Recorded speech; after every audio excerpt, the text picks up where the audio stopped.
കാലിക്കറ്റ് യൂണിവേഴ്സിറ്റിയിലെ ബി.എഡ് കോഴ്സിലെ 4th സെമ്മിൽ വരുന്ന ക്രിയേറ്റിംഗ് ആൻഡ് ഇൻക്ലൂസീവ് സ്കൂൾ എന്ന പേപ്പറിലെ ഫസ്റ്റ് യൂണിറ്റ് ആണ് നോക്കാൻ പോകുന്നത്. അപ്പോൾ ഫസ്റ്റ് യൂണിറ്റിന്റെ പേര് concept and relevance of inclusion ആണ്.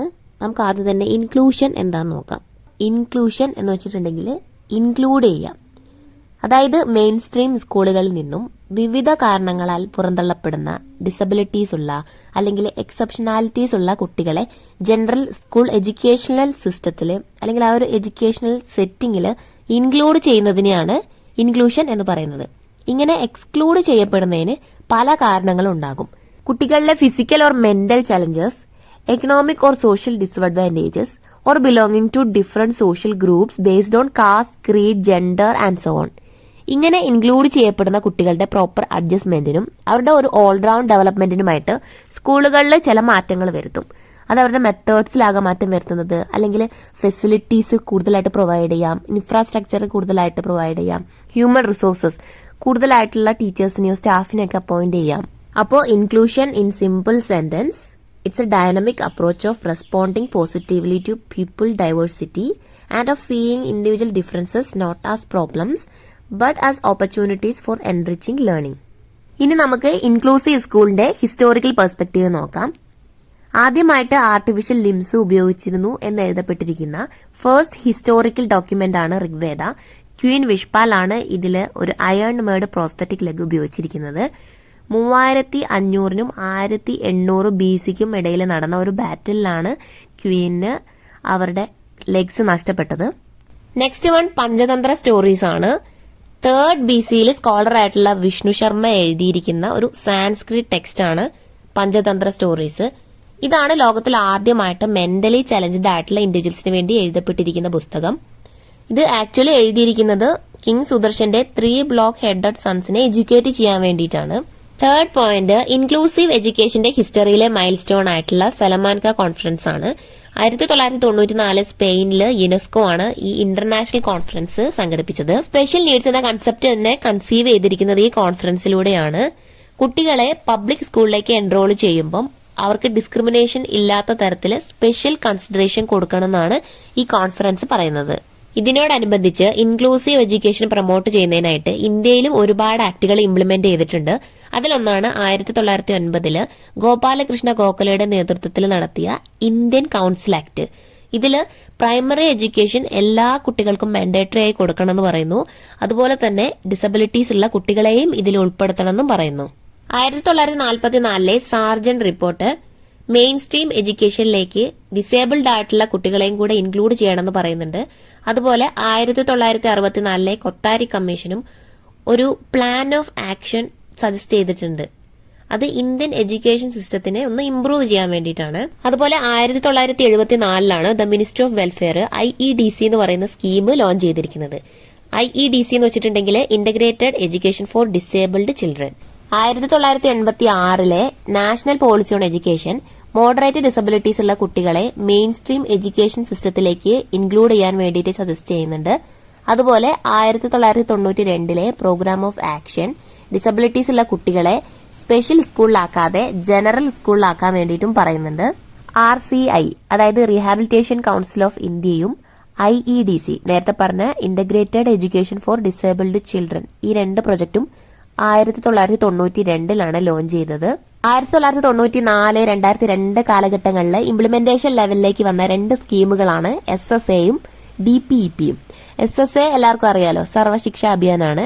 DPEP ഡിസ്ട്രിക്ട് പ്രൈമറി എഡ്യൂക്കേഷൻ പ്രോഗ്രാമാണ്. സൊസൈറ്റിയിൽ എഡ്യൂക്കേഷന്റെ ഇമ്പോർട്ടൻസിനെ കുറിച്ചിട്ടുള്ള അവയർനെസ് കൊണ്ടുവരാനും അതുപോലെ ഡിസേബിൾഡ് ആയിട്ടുള്ള അല്ലെങ്കിൽ സ്പെഷ്യൽ നീഡ് വേണ്ട കുട്ടികളുടെ സോഷ്യൽ ഈക്വാലിറ്റിനെ കുറിച്ചിട്ടുള്ള അവയർനെസ് കൊണ്ടുവരാനും ഈ 2 സ്കീമും വളരെ നന്നായി നമ്മുടെ ഇന്ത്യൻ സൊസൈറ്റിനെ ഹെൽപ്പ് ചെയ്തിട്ടുണ്ട്. സർവശിക്ഷ അഭിയാൻ സ്കീമിലാണ് സ്പെഷ്യൽ റിസോഴ്സ് ടീച്ചേഴ്സിനെ അപ്പോയിന്റ് ചെയ്യാം എന്നൊരു ഉത്തരവ് ഇറങ്ങിയത്. സ്പെഷ്യൽ റിസോഴ്സ് ടീച്ചേഴ്സ് എന്ന് വെച്ചിട്ടുണ്ടെങ്കിൽ ഡിസേബിൾഡ് ആയിട്ടുള്ള കുട്ടികളെ എങ്ങനെയൊക്കെ ട്യൂട്ടർ ചെയ്യാം, അങ്ങനെയുള്ള ഒരു സ്പെഷ്യൽ എഡ്യൂക്കേഷൻ കിട്ടിയിട്ടുള്ള ടീച്ചേഴ്സിനെയാണ് റിസോഴ്സ് ടീച്ചേഴ്സ് എന്ന് പറയുന്നത്. 2013 the right of persons with disability act education, employment, health care പോലെയുള്ള ബേസിക് റൈറ്റ്സ് ഡിസേബിൾഡ് ആയിട്ടുള്ള കുട്ടികൾക്ക് എൻഷുർ ചെയ്യുന്നുണ്ട്. അതുപോലെ 2016 RPWD ആക്ട് 21 കാറ്റഗറൈസ് ആയിട്ട് തിരിച്ചിട്ടുണ്ട്. ഇതില് hearing impairment, locomotor disability, speech and language disability, acid attack victims ഇതെല്ലാം ഉൾപ്പെടുന്നുണ്ട്. The universal declaration of human റൈറ്റ്സിലെ ആർട്ടിക്കിൾ 26 ഡിക്ലെയർ ചെയ്യുന്നുണ്ട് എല്ലാ സിറ്റിസണിനും അപ്രോപ്രിയേറ്റ് ആയിട്ടുള്ള എഡ്യൂക്കേഷൻ കിട്ടാനുള്ള അവകാശമുണ്ട്, regardless of their gender, race, colour or religion. US ഉണ്ടായിരുന്ന REI മൂവ്മെന്റ്, അതായത് റെഗുലർ എഡ്യൂക്കേഷൻ ഇനീഷ്യേറ്റീവ് മൂവ്മെന്റ് ആണ് സ്പെഷ്യൽ എഡ്യൂക്കേഷനെയും ജനറൽ എഡ്യൂക്കേഷനെയും ഒരു സിസ്റ്റത്തിനുള്ളിൽ കമ്പൈൻ ചെയ്യാൻ വേണ്ടിയിട്ട് സഹായിച്ചത്. മോഡേൺ തിങ്കിങ്ങില് റെഗുലർ ക്ലാസ് റൂം ടീച്ചേഴ്സിന്റെ റെസ്പോൺസിബിലിറ്റി ആണ് എല്ലാ ലേണേഴ്സിനെയും ഒന്നിച്ചു കൊണ്ടുപോവുക എന്നുള്ളത്. അതിൽ ഈ സ്പെഷ്യൽ നീഡ്സ് വേണ്ട കുട്ടികളും ഉൾപ്പെടും. ഡിസബിലിറ്റീസ് ഉള്ള കുട്ടികൾ എന്നല്ല, സ്പെഷ്യൽ നീഡും കെയറും വേണ്ട കുട്ടികൾ എന്നാണ് ടീച്ചേഴ്സ് ഇവരെ കാണേണ്ടത്. ഇങ്ങനെ റെഗുലർ സ്കൂൾ സിസ്റ്റത്തിലൂടെ നോർമലൈസ് ചെയ്തിട്ട് അവരുടെ സെപ്പറേറ്റ് ഫെസിലിറ്റീസിന് വേണ്ടിയുള്ള ആവശ്യം, ആ ഒരു നീഡ് മിനിമൈസ് ചെയ്തുകൊണ്ട് വരണം എന്നാണ് എഡ്യൂക്കേഷനിസ്റ്റുകൾ പറയുന്നത്. അപ്പൊ ഇന്ന് നമ്മൾ ഇൻക്ലൂസീവ് സ്കൂളിന്റെ ഒരു ബേസിക് ഐഡിയയും അതിന്റെ ഹിസ്റ്റോറിക്കൽ പെർസ്പെക്റ്റീവ്സും ആണ് നോക്കിയത്. ഹിസ്റ്റോറിക്കൽ പെർസ്പെക്റ്റീവ്സിൽ ഋഗ്വേദനെ കുറിച്ച് പറഞ്ഞു, പഞ്ചതന്ത്ര സ്റ്റോറീസ്, ഈ രണ്ട് പുസ്തകങ്ങളുടെയും സിഗ്നിഫിക്കൻസ്, യുനെസ്കോയുടെ നേതൃത്വത്തിൽ നടത്തിയ സലമാൻക കോൺഫറൻസ്, ഗോപാലകൃഷ്ണ ഗോഖലെയുടെ നേതൃത്വത്തിൽ ഉണ്ടായിരുന്ന ഇന്ത്യൻ കൌൺസിൽ ആക്ടും അതിന്റെ സിഗ്നിഫിക്കൻസും പറഞ്ഞു. പിന്നെ സർവശിക്ഷ അഭിയാൻ, അതിലെ സ്പെഷ്യൽ റിസോഴ്സ് ടീച്ചേഴ്സിന്റെ അപ്പോയിന്റ്മെന്റ്, പിന്നെ RPWD act, RCI rehabilitation council of India, UDHRന്റെ ആർട്ടിക്കിളിനെ കുറിച്ച് പറഞ്ഞു. Then REI regular education initiative. ഇങ്ങനെയുള്ള കുറച്ച് കീ പോയിന്റ്സ് മറക്കാതെ ഓർത്തിരിക്കുക. ഇനി നമുക്ക് ഇൻക്ലൂഷനും ഇന്റഗ്രേഷനും സെഗ്രിഗേഷനും ഒക്കെ തമ്മിലുള്ള വ്യത്യാസം നോക്കാം. മെയിൻ സ്ട്രീം സ്കൂളുകളിൽ നിന്നും എക്സ്ക്ലൂഡ് ചെയ്യപ്പെടുന്ന കുട്ടികളെ ഇൻക്ലൂഡ് ചെയ്യുന്നതിനെയാണ് ഇൻക്ലൂഷൻ എന്ന് പറയുന്നത്. ഇതിനായിട്ട് സ്കൂളുകളിൽ സ്പെഷ്യൽ ആയിട്ടുള്ള ഫെസിലിറ്റീസ്, ഇൻഫ്രാസ്ട്രക്ചർ, സപ്പോർട്ട് സിസ്റ്റം ഒക്കെ അവർ പ്രൊവൈഡ് ചെയ്യും. സ്കൂളിന്റെ എക്സിസ്റ്റിംഗ് ആയിട്ടുള്ള സ്ട്രാറ്റജീസിലും അപ്രോച്ചിലും കോണ്ടന്റിലും ഒക്കെ മാറ്റം കൊണ്ടുവരും. അതുപോലെ തന്നെ സ്പെഷ്യൽ കരിക്കുലം പ്ലാൻ ചെയ്യും. മേ ബി സ്കൂളിന്റെ അവേഴ്സ് ഷോർട്ടർ ആക്കാം, കുട്ടികളുടെ അക്കോമഡേഷൻ ശരിയാക്കാം, സീറ്റിംഗ് അറേഞ്ച്മെന്റിൽ മാറ്റം വരുത്താം. ഇങ്ങനെ ഒരു ഓൾറൗണ്ട് ചേഞ്ച് സ്കൂളിൽ കൊണ്ടുവരും. എന്നാൽ ഇന്റഗ്രേഷനിൽ ഇത്തരത്തിലുള്ള ചേഞ്ച് ഒന്നും ഉണ്ടാവില്ല. എക്സിസ്റ്റിംഗ് ആയിട്ടുള്ള സ്കൂൾ എൻവയോൺമെന്റിൽ കുട്ടികളെ പ്ലേസ് ചെയ്യുക എന്നതിലുപരി അവരുടെ കരിക്കുലത്തിലോ ഇൻഫ്രാസ്ട്രക്ചറിലോ ഫെസിലിറ്റീസിലോ സപ്പോർട്ട് സിസ്റ്റത്തിലോ ഒന്നും മാറ്റം കൊണ്ടുവരില്ല. അതുകൊണ്ട് തന്നെ ഇൻക്ലൂസീവിനേക്കാളും ഇന്റഗ്രേഷൻ എന്ന് പറയുന്നത് ലെസ് എക്സ്പെൻസീവ് ആണ്. ഇൻക്ലൂസീവില് കുട്ടികളെ പ്ലേസ് ചെയ്യുന്നതിന് പ്രത്യേകിച്ച് ക്രൈറ്റീരിയ ഒന്നുമില്ല. പക്ഷെ ഇന്റഗ്രേഷനിൽ കുട്ടികളെ ഇന്റഗ്രേറ്റ് ചെയ്യുന്നതിന് പ്രത്യേകം ക്രൈറ്റീരിയാസ് ഉണ്ടാവും. സെഗ്രിഗേഷൻ എന്ന് പറയുന്നത് ഡിസേബിൾഡ് ആയിട്ടുള്ള കുട്ടികൾക്ക് വേണ്ടിയുള്ള സെപ്പറേറ്റ് സിസ്റ്റമാണ്, based on their disability categories. നമ്മുടെ സ്പെഷ്യൽ സ്കൂൾസ് ഉണ്ടല്ലോ, അതാണ് സെഗ്രിഗേഷൻ കൊണ്ട് ഉദ്ദേശിക്കുന്നത്. അവിടുത്തെ സ്പെഷ്യൽ കരിക്കുലായിരിക്കും, സ്പെഷ്യൽ ടീച്ചേഴ്സ് ഉണ്ടാകും, ഫാമിലിയിൽ നിന്ന് ദൂരെയായിരിക്കും, ലോക്കലി മേ ബി അത്ര അവൈലബിൾ ആയിരിക്കില്ല ഇത്തരത്തിലുള്ള സ്കൂളുകൾ എല്ലാ സ്ഥലത്തും. അവരുടെ ഓവറോൾ ഡെവലപ്മെന്റിനെ ഇത്തരം സ്കൂളുകളിൽ നിന്ന് പഠിക്കുന്നത് ബാധിക്കാം. സൊസൈറ്റിയിൽ നിന്നുള്ള ഒരു എക്സ്ക്ലൂഷൻ ഇത് കാരണമാകാം. ഇനി നമുക്ക് മെയിൻ സ്ട്രീമിംഗ് എന്താന്ന് നോക്കാം. ഒരു സർട്ടൺ പീരിയഡ് ഓഫ് ടൈം വരെ ഡിസേബിൾഡ് ആയിട്ടുള്ള കുട്ടികളെ റെഗുലർ ക്ലാസ്സിലേക്ക് അക്കോമഡേറ്റ് ചെയ്യുന്നതിനെയാണ് മെയിൻ സ്ട്രീമിംഗ് എന്ന് പറയുന്നത്. ഇങ്ങനെ അക്കോമഡേറ്റ് ചെയ്യുന്നത് കുട്ടികളുടെ സ്പെഷ്യൽ ആയിട്ടുള്ള എബിലിറ്റീസിന് അനുസരിച്ചിട്ടായിരിക്കും. അവർ ചില ക്രൈറ്റീരിയസ് ഒക്കെ ബീറ്റ് ചെയ്യേണ്ടി വരും. ഇനി മെയിൻ സ്ട്രീമിങ്ങും ഇൻക്ലൂഷനും തമ്മിലുള്ള വ്യത്യാസം നോക്കാം. മെയിൻ സ്ട്രീമിംഗിൽ എക്സിസ്റ്റിംഗ് ആയിട്ടുള്ള കരിക്കുലം ചേഞ്ച് ചെയ്യില്ല. ഇതിനനുസരിച്ച് കുട്ടികൾ അവരുടെ എബിലിറ്റീസ് ഡെമോൺസ്ട്രേറ്റ് ചെയ്യണം. എന്നാലേ മെയിൻ സ്ട്രീമിംഗിലേക്ക് കുട്ടികളെ അക്കോമഡേറ്റ് ചെയ്യുള്ളൂ. പക്ഷേ ഇൻക്ലൂഷനിൽ കുട്ടികൾക്കനുസരിച്ച് കരിക്കുലം മോഡിഫൈ ചെയ്യും. അതുപോലെ തന്നെ സർട്ടൻ ക്രൈറ്റീരിയയുടെ അടിസ്ഥാനത്തിലല്ല കുട്ടികളെ ഇൻക്ലൂഷനിൽ പ്ലേസ് ചെയ്യുന്നത്. മേജർ ആയിട്ടുള്ള മറ്റൊരു ഡിഫറൻസ് എന്താന്ന് വെച്ചിട്ടുണ്ടെങ്കിൽ മെയിൻ സ്ട്രീമിംഗിൽ സ്പെഷ്യൽ എഡ്യൂക്കേഷൻ ടീച്ചേഴ്സ് ആയിരിക്കും ക്ലാസ്സുകൾ എടുക്കുന്നത്. എന്നാൽ ഇൻക്ലൂഷനിൽ ജനറൽ എഡ്യൂക്കേഷൻ ടീച്ചേഴ്സ് ആയിരിക്കും ക്ലാസ്സുകൾ എടുക്കുന്നത്. അപ്പോൾ മെയിൻ സ്ട്രീമിംഗും ഇൻക്ലൂഷനും തമ്മിലുള്ള വ്യത്യാസം മനസ്സിലായി എന്ന് വിചാരിക്കുന്നു. ഇനി നമുക്ക് സ്പെഷ്യൽ എഡ്യൂക്കേഷൻ പോളിസിയുടെ ഹിസ്റ്ററിയും ഇന്ത്യയിലെ ഇൻക്ലൂഷന്റെ നീഡും അതുപോലെ ഇൻക്ലൂസീവ് സ്കൂളിന്റെ ഇമ്പോർട്ടൻസും നോക്കാം. ഇന്ത്യക്ക് ഇൻഡിപെൻഡൻസ് കിട്ടിയത് തൊട്ട് തന്നെ ഡിസേബിൾഡ് ആയിട്ടുള്ള സ്പെഷ്യൽ നീഡ് വേണ്ട കുട്ടികളുടെ ബേസിക് റൈറ്റും അതുപോലെ തന്നെ എഡ്യൂക്കേഷനും എൻഷുർ ചെയ്യാൻ വേണ്ടിയിട്ട് ഒരുപാട് പോളിസീസ് ഇന്ത്യൻ ഗവൺമെന്റ് ഇംപ്ലിമെന്റ് ചെയ്തിട്ടുണ്ട്. അതിലെ ഫോർമൽ ഇനിഷ്യേറ്റീവാണ് IEDC. ഈ സ്കീം 1974 വന്നത്. IEDC എന്ന് വെച്ചാൽ integrated education for disabled children. 1986 NPE national policy on എഡ്യൂക്കേഷനും 1992 പ്രോഗ്രാം ഓഫ് ആക്ഷനും മറ്റു ഗ്രൂപ്പുകളിലേക്ക് സ്പെഷ്യൽ നീഡ് വേണ്ട കുട്ടികളെ ഇന്റഗ്രേറ്റ് ചെയ്യുന്നതിന്റെ ഇമ്പോർട്ടൻസിനെ കുറിച്ച് പറയുന്നുണ്ട്. അതുപോലെ 1994 1995 1997 കാലഘട്ടത്തിൽ DPEP ഡിസ്ട്രിക്ട് പ്രൈമറി എഡ്യൂക്കേഷൻ പ്രോഗ്രാമിലും ഇൻക്ലൂസീവ് എഡ്യൂക്കേഷൻ ആഡ് ചെയ്തിട്ടുണ്ട്. ഇത്തരം പ്രോഗ്രാംസിനെല്ലാം വേണ്ടി ഗവൺമെന്റ് ഓഫ് ഇന്ത്യ ഏകദേശം 40,000 മില്യൺ റുപ്പീസോളം ചെലവാക്കിയിട്ടുണ്ടെന്നാണ് പറയുന്നത്. സർവശിക്ഷ അഭിയാൻ എന്ന സ്കീം ലോഞ്ച് ചെയ്തത് തന്നെ 2001 യൂണിവേഴ്സലൈസേഷൻ ഓഫ് എലമെന്ററി എഡ്യൂക്കേഷൻ എന്ന എയിം അച്ചീവ് ചെയ്യാൻ വേണ്ടിയിട്ടാണ്. സർവശിക്ഷ അഭിയാൻ സ്കീമാണ് സീറോ റിജക്ഷൻ പോളിസിയും സ്പെഷ്യൽ ടീച്ചേഴ്സിന്റെ അപ്പോയിന്റ്മെന്റും കൊണ്ടുവന്നത്. സീറോ റിജക്ഷൻ പോളിസി എന്ന് വെച്ചിട്ടുണ്ടെങ്കിൽ സ്പെഷ്യൽ നീഡ് വേണ്ട കുട്ടികളാണ് എന്ന് വിചാരിച്ചിട്ട് കുട്ടികൾക്ക് അഡ്മിഷൻ കൊടുക്കാതിരിക്കരുത്. അങ്ങനെയുള്ളവർക്ക് സ്പെഷ്യൽ ടീച്ചേഴ്സിനെ അപ്പോയിന്റ് ചെയ്യണം. സലമാൻക കോൺഫറൻസിന് ശേഷമാണ് കുട്ടികളിലെ social, physical, emotional, intellectual, linguistic കണ്ടീഷനെ മുൻനിർത്തി അവർക്ക് അഡ്മിഷൻ കൊടുക്കാതിരിക്കരുത് എന്നൊരു നിയമം വന്നത്. 1995 PWD ആക്ട് അനുസരിച്ച് ഇന്ത്യയിലെ മെയിൻ സ്ട്രീം സ്കൂളുകളിലെ ഡിസബിലിറ്റീസ് ഉള്ള കുട്ടികളെ അക്കോമഡേറ്റ് ചെയ്യണം, അവർക്ക് അഡ്മിഷൻ കൊടുക്കണം എന്നൊരു നിയമം വന്നു. ആർട്ടിക്കിൾ 21A RT ആക്ട് എല്ലാ കുട്ടികൾക്കും right of children for free and compulsory education ensure ചെയ്യുന്നുണ്ട്, റിഗാർഡ്ലെസ് ദെയർ ഡിസബിലിറ്റീസ്. 1948 UDHRന്റെ അതായത് the universal declaration of human റൈറ്റ്സിന്റെ ആർട്ടിക്കിൾ 26 എല്ലാ കുട്ടികൾക്കുമുള്ള പ്രൈമറി എഡ്യൂക്കേഷൻ അതൊരു ഫണ്ടമെന്റൽ റൈറ്റ് ആയിട്ടാണ് കണക്കാക്കുന്നത്. 1989 CRC അതായത് the convention on the rights of the ചൈൽഡിലെ ആർട്ടിക്കിൾ 2 ഡിസേബിൾഡ് ചിൽഡ്രന്റെ റൈറ്റ്സിനെ കുറിച്ച് പറയുന്നുണ്ട്. അതുപോലെ ആർട്ടിക്കിൾ 4 പ്രൊട്ടക്ഷൻ ഓഫ് റൈറ്റ്സിനെ കുറിച്ചും പറയുന്നുണ്ട്. ഗവൺമെന്റിന്റെ ഉത്തരവാദിത്വമാണ് കുട്ടികളുടെ റൈറ്റ്സ് അത് റെസ്പെക്റ്റഡ് ആണെന്നും പ്രൊട്ടക്റ്റഡ് ആണെന്നും ഫുൾഫിൽഡ് ആണെന്നും ഉറപ്പുവരുത്തുക എന്നുള്ളത്.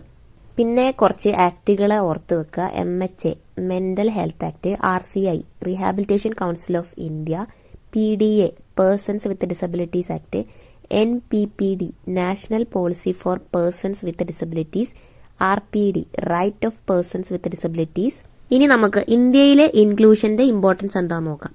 ഒരു രാജ്യത്ത് യുണീക്ക് ആയിട്ടുള്ള ഒരുപാട് ആളുകൾ ഉണ്ടാകും. ഇപ്പൊ ഡിസബിലിറ്റീസ് ഉണ്ടെന്ന് വിചാരിച്ചിട്ട് ഇവരെ മാറ്റി നിർത്തിയിട്ടുണ്ടെങ്കിൽ നാഷണൽ ഡെവലപ്മെന്റിനെ അത് നന്നായി ബാധിക്കും. സോ ഇൻക്ലൂഷൻ വന്നിട്ടുണ്ടെങ്കിൽ അക്കാദമിക് ഔട്ട്കംസ് ഒക്കെ ഇംപ്രൂവ് ആകാനുള്ള സാധ്യതയുണ്ട്. അതായത് ഒരു കുട്ടിയുടെ ട്രൂ ആയിട്ടുള്ള പൊട്ടൻഷ്യൽ ഫുൾഫിൽ ചെയ്യാൻ വേണ്ടിയിട്ട് ഇൻക്ലൂഷൻ സഹായിക്കും. അതുപോലെ തന്നെ കുട്ടികളുടെ സോഷ്യൽ സ്കില്ലും പിയർ റിലേഷൻഷിപ്പും ഡെവലപ്പ് ആകും. കുട്ടികൾക്ക് ടോളറൻസും എമ്പതിയും റെസ്പെക്റ്റും ഒക്കെ എന്താണെന്ന് മനസ്സിലാവും. അതുപോലെ തന്നെ അവരുടെ സെൽഫ് കോൺഫിഡൻസും സെൽഫ് എസ്റ്റീമും വളരും. കുട്ടികൾക്ക് ഡൈവേഴ്സിറ്റി എന്നതിനെ കുറിച്ചിട്ടുള്ള ഒരു അവയർനെസ് കിട്ടാനും അതുപോലെ തന്നെ അവരെ ശരിക്കുള്ള റിയൽ ആയിട്ടുള്ള ജീവിതത്തിലേക്ക് പ്രിപ്പയർ ചെയ്യാൻ ഇൻക്ലൂഷൻ സഹായിക്കും. കാരണം സമൂഹത്തിൽ ഒരേ രീതിയിൽ ചിന്തിക്കുകയും പെരുമാറുകയൊക്കെ ചെയ്യുന്ന ആളുകളല്ലല്ലോ ഉണ്ടാവുന്നത്. അവരെയൊക്കെ എങ്ങനെ കൈകാര്യം ചെയ്യണമെന്നും അവരോട് എങ്ങനെ സംസാരിക്കണം എന്നൊക്കെ കുട്ടികൾക്കൊരു അവബോധം ഉണ്ടാകും. അതുപോലെ തന്നെ ടീച്ചേഴ്സിന്റെയും സ്റ്റാഫിന്റെയും ഇടയിൽ ഒരു പോസിറ്റീവ് ഇമ്പാക്ട് ഉണ്ടാക്കാൻ ഇൻക്ലൂഷനെ കൊണ്ട് സാധിക്കും. സാധാരണ ടീച്ചേഴ്സൊക്കെ ഒരേ രീതിയിലായിരിക്കില്ലേ ക്ലാസ് എടുക്കുന്നത്. പക്ഷെ ഇൻക്ലൂസീവ് അറ്റ്മോസ്ഫിയറിലേക്ക് വരുമ്പോൾ ഇവരുടെ ടീച്ചിങ് മെത്തേഡ്സ്, സ്ട്രാറ്റജീസ്, ടെക്നിക്സ് ഇതൊക്കെ മോഡിഫൈ ചെയ്യേണ്ടി വരും, പുതിയത് പരീക്ഷിക്കേണ്ടി വരും. ഇതുവഴി ഇവർക്ക് പ്രൊഫഷണൽ ഗ്രോത്ത് കിട്ടും. ഇത് തന്നെയാണ് സ്കൂളിന്റെയും സ്റ്റാഫിന്റെയും കാര്യത്തിൽ സംഭവിക്കുന്നത്. അപ്പൊ UDHRലും CRCയിലും പറയുന്നത് പോലെ എഡ്യൂക്കേഷൻ എന്ന് പറയുന്നത് ഫ്രീ ആയിട്ട് കമ്പൽസറി ആയിട്ട് കുട്ടികൾക്ക് കിട്ടേണ്ട ഒരു റൈറ്റ് ആണ്. സ്പെഷ്യൽ നീഡ് വേണ്ട കുട്ടികളാണ് എന്ന് വിചാരിച്ചിട്ട് ഒരു കുട്ടികളെയും ഈ റൈറ്റിൽ നിന്ന് നമുക്ക് ഒഴിവാക്കാൻ സാധിക്കില്ല. അതുപോലെ തന്നെ ഇന്ത്യയിലെ ആർട്ടിക്കിൾ 21A RT ആക്ട് ഇതും കമ്പൽസറി ആയിട്ടുള്ള ഫ്രീ ആയിട്ടുള്ള എഡ്യൂക്കേഷൻ കുട്ടികൾക്ക് എൻഷ്യൂർ ചെയ്യുന്നുണ്ട് 15 വയസ്സ് വരെ, 6 വയസ്സ് മുതൽ 15 വയസ്സ് വരെ. ഇനി നമുക്ക് എന്തുകൊണ്ടാണ് ഇൻക്ലൂസീവ് സ്കൂൾ ഒരു എഫക്റ്റീവ് സ്കൂളാണ് എന്ന് പറയുന്നതിന് കാരണം എന്ന് നോക്കാം. ഇൻക്ലൂസീവ് സ്കൂളുകളിലൂടെ എല്ലാ കുട്ടികൾക്കും പഠിക്കാൻ കഴിയുമെന്നും ഓരോ കുട്ടികളും യുണീക്കാണ്, അതിനനുസരിച്ചിട്ട് അവരുടെ ലേണിംഗ് നീഡ്സും ലേണിംഗ് സ്റ്റൈലും വ്യത്യസ്തമാണെന്ന് മനസ്സിലാക്കാൻ സാധിക്കും. അതായത് ഞാൻ പഠിക്കുന്ന പോലെ ആയിരിക്കില്ല എന്റെ കൂട്ടുകാർ പഠിക്കുന്നത്. അവർ വായിച്ച് പഠിക്കുന്ന ആളായിരിക്കാം, ഞാൻ എഴുതി പഠിക്കുന്ന ആളായിരിക്കാം, ചിലവർ കേട്ട് പഠിക്കുന്ന ആളായിരിക്കാം. സോ ലേണിംഗ് സ്റ്റൈല് ഓരോ കുട്ടികളിലും വ്യത്യസ്തമാണ്. ടീച്ചേഴ്സ് കുട്ടികളുടെ ലേണിംഗ് ഡിസബിലിറ്റിയിൽ കോൺസെൻട്രേറ്റ് ചെയ്യാതെ അവരുടെ ലേണിംഗ് സ്റ്റൈലിൽ കോൺസെൻട്രേറ്റ് ചെയ്യുക. ലേണിംഗ് സ്റ്റൈൽ കണ്ടുപിടിക്കുന്നതിനായിട്ട് ലേണിംഗ് പ്രോഗ്രാംസ് ഒക്കെ ആവിഷ്കരിക്കാം, ടീം ടീച്ചിങ്, പിയർ ടീച്ചിങ് ഒക്കെ നടത്താം, ഓപ്പൺ ക്ലാസ് റൂമാക്കി മാറ്റാം. ഇനി ആർക്കെങ്കിലും അഡീഷണൽ സപ്പോർട്ട് വേണമെങ്കിൽ എല്ലാവർക്കും അത് കൊടുക്കാം. അതുപോലെ തന്നെ എല്ലാവർക്കും ഫീഡ്ബാക്ക് കൊടുക്കുക. പിന്നെ പാരന്റ്സുമായിട്ടും സ്റ്റാഫുമായിട്ടും ഒക്കെ നല്ല ഒരു കണക്ഷൻ ഉണ്ടാക്കാം. അതുപോലെ കുട്ടികളുടെ ബാക്ക്ഗ്രൗണ്ട് ചെക്ക് ചെയ്യാതെ അവരുടെ ലേണിംഗ് ഔട്ട്കംസിന്റെ കപ്പാസിറ്റി ഇംപ്രൂവ് ചെയ്യാൻ നോക്കാം. അപ്പോൾ സ്പെഷ്യൽ നീഡ് വേണ്ട കുട്ടികൾക്ക് മാത്രമല്ല ഇൻക്ലൂസീവ് സ്കൂൾ ബെനിഫിഷ്യൽ ആയിട്ടുള്ളത്. യുണീക്ക് ആയിട്ടുള്ള ലേണിംഗ് സ്റ്റൈല്, ലേണിംഗ് നീഡുള്ള എല്ലാവർക്കും ഇൻക്ലൂസീവ് സ്കൂൾ ഉപകാരപ്രദമാണ്. ഇനി നമുക്ക് ഇൻക്ലൂഷനിൽ ഉണ്ടായേക്കാവുന്ന ബാരിയേഴ്സ് എന്തൊക്കെയാണെന്ന് നോക്കാം. അതിൽ ചിലതാണ് expense, accessibility, cooperation, misinformation, educational modifications and policy. അടുത്തത് നമുക്ക് എന്താണ് IEDSS നോക്കാം. Inclusive education for disabled at secondary stage. നമ്മൾ നേരത്തെ കണ്ടില്ലേ IEDC, integrated education for disabled children. അതിനെ റീപ്ലേസ് ചെയ്തുകൊണ്ട് 2009-10 കാലഘട്ടത്തിൽ വന്ന ഒരു സ്കീമാണ് IEDSS. ഇതിന്റെ എയിം എന്താണെന്ന് വെച്ചിട്ടുണ്ടെങ്കിൽ എല്ലാ ഡിസേബിൾഡ് ചിൽഡ്രനും 8 years ഓഫ് എലിമെന്ററി എഡ്യൂക്കേഷന് ശേഷം 4 years of secondary education provide ചെയ്യുക എന്നുള്ളതാണ്. അതുപോലെ തന്നെ ഈ സെക്കൻഡറി ലെവലിൽ എല്ലാ ഡിസേബിൾഡ് ചിൽഡ്രന്റെയും ഡിസബിലിറ്റീസ് കണ്ടുപിടിക്കണം. അതുപോലെ അവർക്ക് ഓപ്പർച്യൂണിറ്റീസ്, കൂടുതലായിട്ടുള്ള facilities, learning aid, learning materials ഇതൊക്കെ പ്രൊവൈഡ് ചെയ്യണം. ദെൻ സ്കൂള് അതിന്റെ ആർക്കിടെക്ചറൽ ബാരിയേഴ്സ് റിമൂവ് ചെയ്യണം. പിന്നെ ജനറൽ ടീച്ചേഴ്സിന് ആവശ്യമായിട്ടുള്ള ബേസിക് ട്രെയിനിങ് കൊടുക്കണം.